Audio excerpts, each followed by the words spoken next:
আমাদের সামনে কোরবানি। কোরবানি হজের একটা অংশ। আমরা যারা হজে যাব না তাদের জন্য হজের এই অংশটা কোরবানির মাধ্যমে আল্লাহ তাআলা আমাদের করে দিয়েছেন। আল্লাহ কোরআন কারীমে বলেছেন, লা ইয়ানালুল্লাহু লুহুমুহা ওয়ালা দিমাউহা ওয়ালাকিন ইয়ানালুহু তাকওয়া মিনকুম। আল্লাহ রক্তও নেন না, আল্লাহর কাছে গোশতও যায় না, শুধু আল্লাহ অন্তরের নিয়ত তাকওয়া দেখেন। কাজে কুরবানির ক্ষেত্রে আমাদের নিয়ত, আল্লাহ তুমি হুকুম করেছো আমার আওলাদেরা খাবে, গরিবেরা খাবে, আত্মীয় স্বজন খাবে, আমি সওয়াব পাবো, এই চিন্তায় কুরবানি দিতে হবে।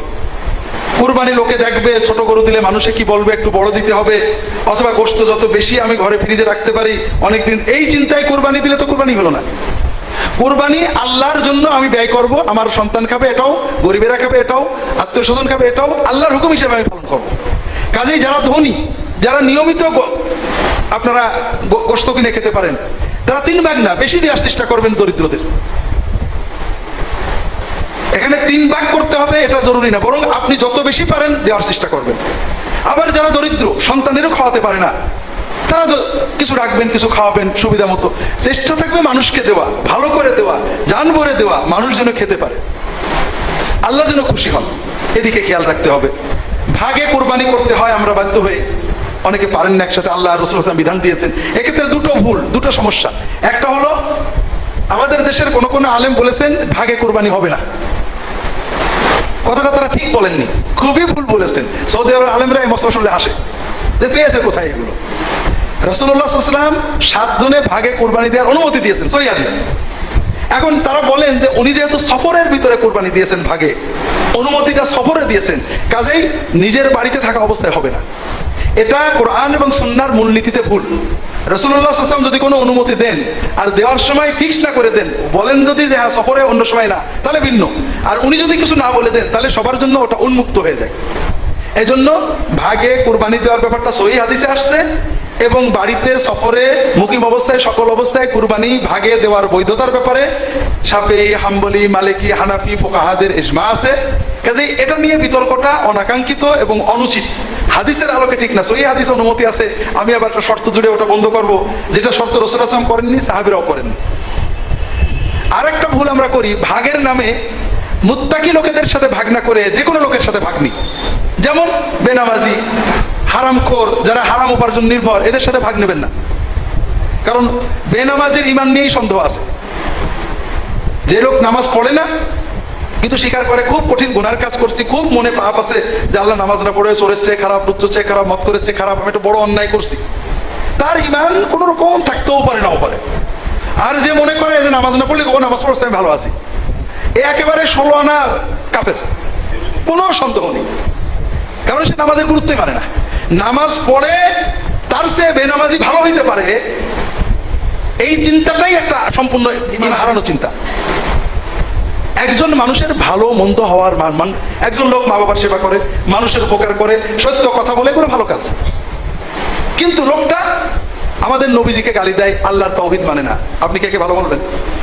কারণ মা বাবার খেদমত করা, সত্য কথা বলা মানুষের খুব ভালো কাজ। সর্ব অবস্থায় কোরবানি বেনামাজির সাথে কোনো অবস্থায় ভাগে নেবেন না। বেনামাজি কোরবানি দেয়, এর নমুনা হলো ন্যাংটো লোক পাগড়ি পরে, কোনো পার্থক্য নেই। কুরবানি দেওয়া সুন্নত অথবা ওয়াজিব, ঠিক না? আর নামাজ পড়া ফরজ। কুরবানি আজীবন না দিলে কুফরি হবে, কোনো হাদিসে নেই। কিন্তু নামাজ একক তো নষ্ট করলে কাফের হবে, এরকম অনেক হাদিস আছে। অন্তত নামাজের গুরুত্ব অস্বীকার করলে যে কাফের হবে, এটা ইজমাই মাসালা, সবাই একমত। এই জন্য যারা নামাজ পড়েন না, নিয়মিতই পড়েন না, তাদের সাথে কখনোই কোরবানি করবেন না। এখন আমাকে একজন ফোন করেছেন নাটোর থেকে, হুজুর আলহামদুলিল্লাহ আমাদের গ্রামের অধিকাংশ মানুষই নামাজ পড়ে, বেনামাজি খুবই কম, তারপরও অনেক মানুষ আছে বেনামাজি।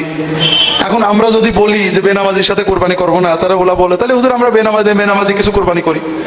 কারণ এখন যদি আমরা নামাজ শুরু করি তখন লোকেরা বলবে কোরবানির আশায় নামাজ পড়ছে।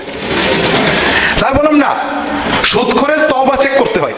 সুদ বলে আমি তওবা সুদ খাবো না, 1 বছর দেখতে হয় যে আসলে সুদ বন্ধ করেছে কিনা, তা নাহলে তার বাড়ি খাওয়া যাবে না, তার সাথে কোরবানির ভাগ নেওয়া যাবে না, তার সাথে লেনদেন চলবে না। কিন্তু বেনামাজি তা না, বেনামাজি আজকে তওবা করেছে, নামাজ শুরু করেছে, আলহামদুলিল্লাহ, তার তো অন্য অপরাধ নেই।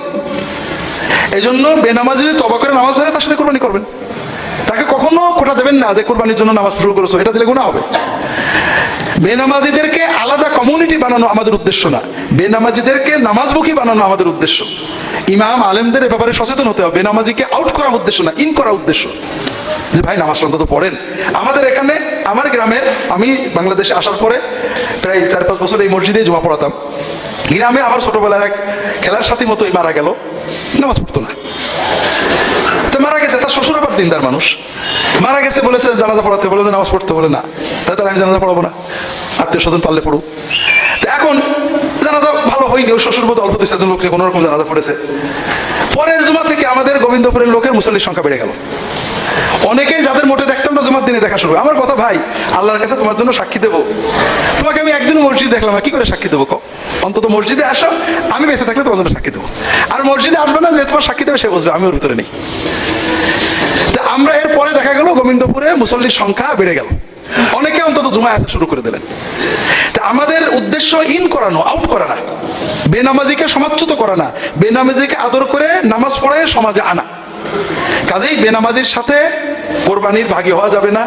যারা হারাম উপার্জন নির্ভর, ঘুষ খান জানি, সুদ খান জানি, তাদের সাথে কোরবানির ভাগ কখনোই করবেন না, কোনো অবস্থাতেই না।